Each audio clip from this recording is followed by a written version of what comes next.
একটু মাথা খাটায় না কেন? রবিউল আউয়ালের ঈদে মিলাদুন নবীতে খুশি হইবেন, হইবেন। দলিল কই? রাসূল করেছে, সাহাবা করেছে, করেন নাই? দলিল নাই।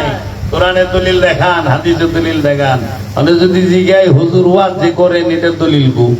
কোরআনে আয়াত নাই, হাদিস নাই, রাসূল ওয়াজ করে নাই টাকা লইয়া, কোন সাহাবা ওয়াজ করে নাই টাকা লইয়া, কেউই করে নাই। আপনারা খালি দলিল চান।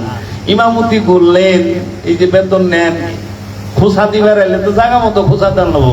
আপনাদের ধরুন না, কোন সাহাবি বেতন নিয়ে ইমামতি করছে, রাসূল বেতন নিয়ে ইমামতি করছে, আপনি করে এটার দলিল লাগে দেন। আরে বেদাত ধরলে সবই বেদাত, সবই বেদাত। এই পুষা পাঞ্জাবি বেদাত হয়ে যাবো, বুতাম বেদাত হয়ে যাবো। বুতাম তো রাসূল পরে নাই, এই কি বুতাম পড়ছে না বড়? তো এত সুন্দর পাঞ্জাবি ফিটিং ফাটিং, লাল রুমাল রাসূল পরছে?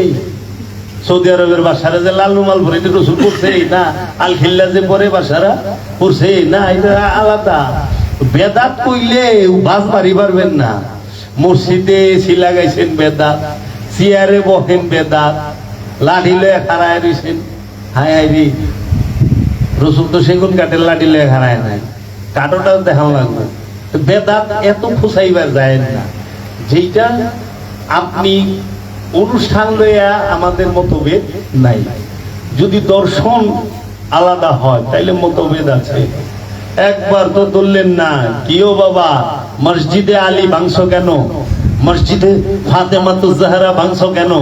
400 মসজিদ ভাঙছে, 400 মসজিদ। খবর আছে? বাংলাদেশ, ভারত